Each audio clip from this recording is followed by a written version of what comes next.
यज्ञ वशिष्ठ करवा सकते थे, लेकिन कि श्रृंगी ऋषि बसियावा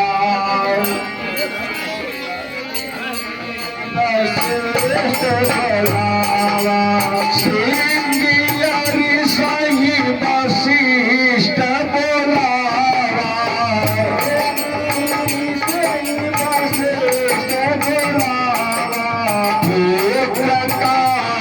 शुभ यज्ञ करावा शुभ यज्ञ करावा। सारे महात्मा बैठे को आहुति देने लगे कि भगत की आहुति दी आहुति दी भगत सही आहुति दी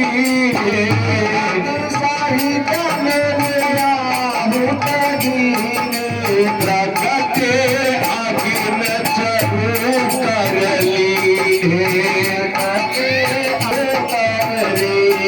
देखो हवन हम आप भी करते हैं, हवन हम आप करते हैं, लेकिन जब हवन करने के लिए बैठे आहुति डाला तो केवल आग की लपट और धुआं, तो प्रगटे अगिन चरु कर ली।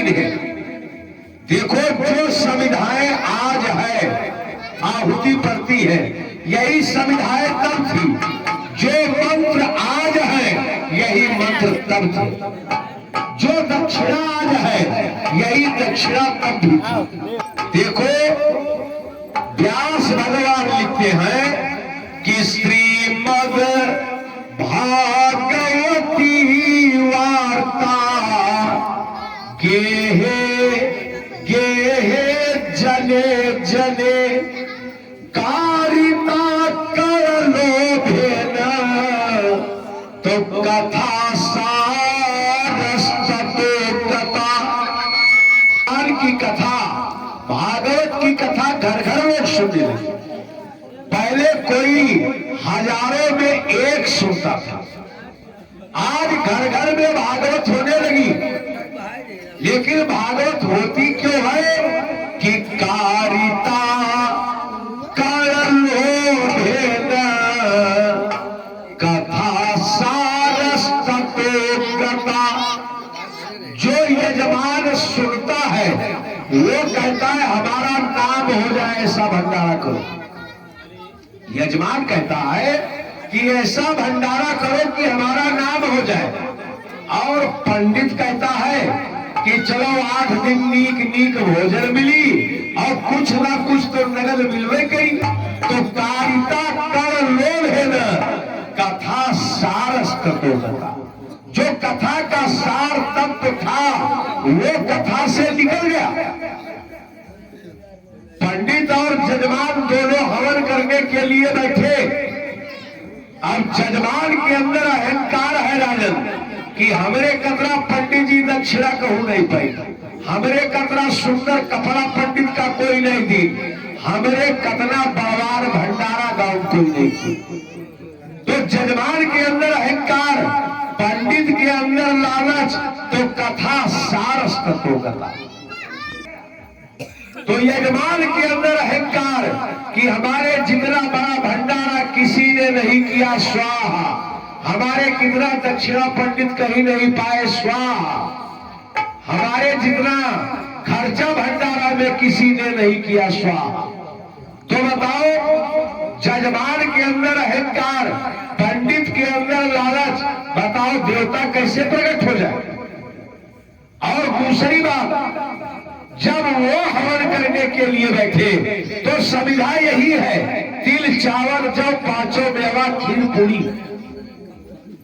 समिधा यही है।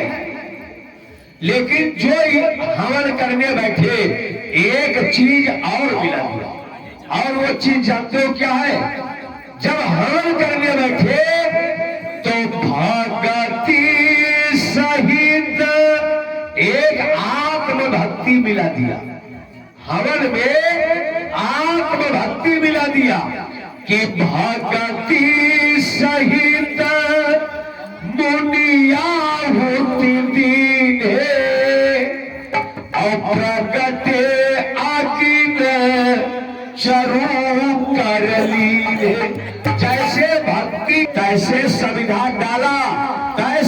अग्नि देवता प्रकट हो गए और प्रसाद दिया, खीर दिया कि हे राजन इसको ले जाकर के बांट दो।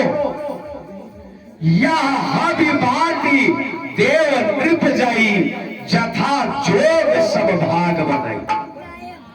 और श्री दशरथ जी लेकर के आए, आधा भाग माता कौशल्या को दे दिया।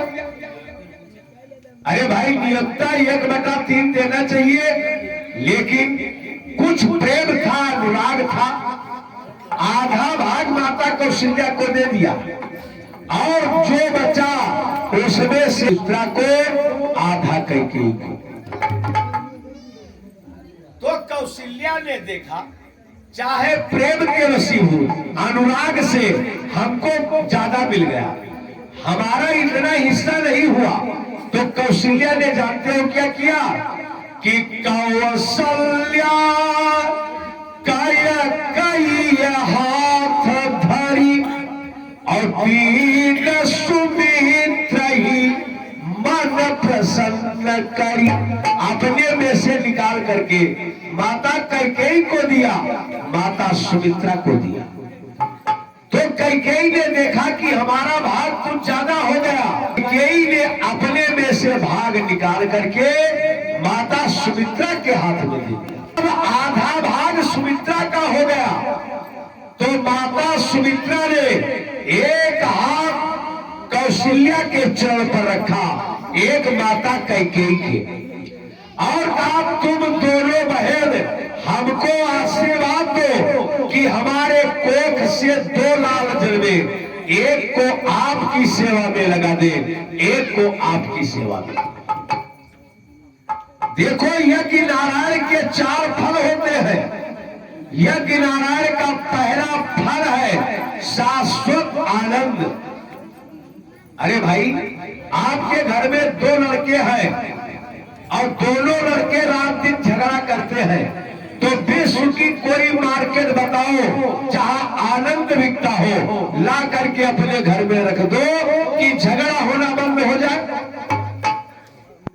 आनंद किसी मार्केट में नहीं बिकता है। कहा ये आनंद कहां मिलेगा? कहा ये यज्ञ नारायण की शरणागति में मिलेगा। और उस यज्ञ का पहला फल शाश्वत आनंद, दूसरा फल पोषण, तीसरा फल सुरक्षा और चौथा फल आधार निकला। शाश्वत आनंद क्या निकला? एक घर के लिए नहीं, एक गांव के लिए नहीं, एक जिला के लिए नहीं, एक प्रदेश के लिए नहीं, एक देश के लिए नहीं। तो फल किसके लिए निकला? कि जो आनंद सिंधु सुख राशि, जो आनंद सिंधु सुख राशि,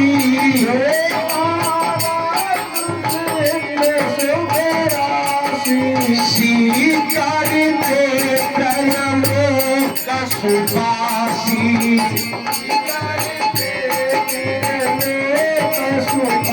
तीनों लोगों के लिए, 14 भुवन के लिए वो यज्ञ नारायण का आनंद निकला।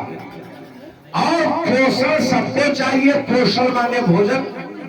भाई भोजन की आवश्यकता, चाहे वृक्ष हो, पशु हो, पक्षी हो, मनुष्य हो, जलचर हो, थलचर हो, नभचर हो, सबको भोजन की आवश्यकता है।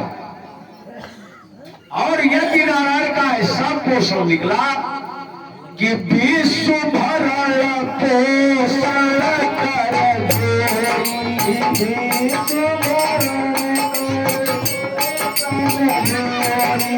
विश्व भरण कर जोई,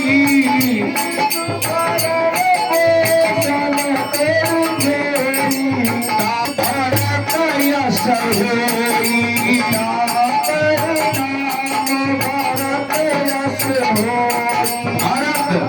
भारत का मतलब भारत में 3 अक्षर है, भा, रा और ता। जिसमें भक्ति हो, राम रति हो और त्याग हो, वही परिवार का पोषण कर सकता है, वही गांव का पोषण कर सकता है और वही राष्ट्र का पोषण कर सकता है। पोषण के रूप में भारत जी आए।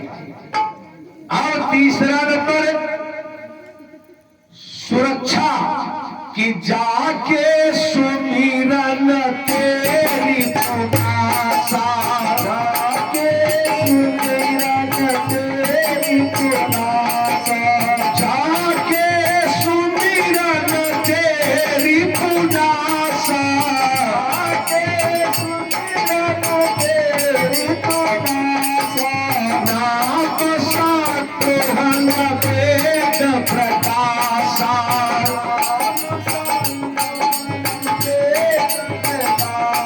देखो शत्रुघ्न जी महाराज ये वेद के अवतार है, ब्रह्मा के अवतार शत्रुघ्न महाराज है। अच्छा एक चीज बताओ, अगर शत्रुघ्न जपने से शत्रु का विनाश हो जाए तो भारत सरकार को इतनी बड़ी सेना रखने की क्या आवश्यकता है? भाई 150 1500 ब्राह्मण बैठा दे, यही जपे जाके सुमिरन तेरी पुनासा, जाके सुमिरन, शत्रु मर जाएंगे। इतनी बड़ी सेना रखने को की क्या आवश्यकता है? देखो हमारे शरीर के अंदर 6 शत्रु है, काम, क्रोध, लोभ, मद और मत्सर। शरीर में वाहों में काम जग गया तो क्या मारने के लिए मोदी जी की सेना आएगी? इसके लिए वेद ऋचाओं की बोली काफी है, वेद ऋचाओं की बोली काफी है। शत्रुघ्न जी ब्रह्मा के अवतार है। जब आपके जीवन में काम, क्रोध, लोभ, मोह, मद, मत्सर आक्रमण करे तो सद ग्रंथ का अध्ययन करो, जाके सुमिरन तेरी पुनासा, नाम शत्रुघ्न वेद प्रकाशा, वेद का अध्ययन करो। अगर शत्रुघ्न जपने से शत्रु का विनाश हो जाए, देखो आतंकवादियों को मारने के लिए बंदूक की गोली है, लेकिन शरीर के जो शत्रु है इनको मारने के लिए वेद ऋचाओं की बोली है। अगर आतंकवादी शत्रुघ्न जपने से मर जाते तो अमरनाथ गोधरा या हो राम की धरा, किस धरा पे उग्रवाद ने कदम नहीं धरा। एक और उल्फा उग्रवादियों का जोर है, दूसरी ओर नक्सली तबाहियों का शोर है, मानचित्र पूरे देश का लहू लुहान है।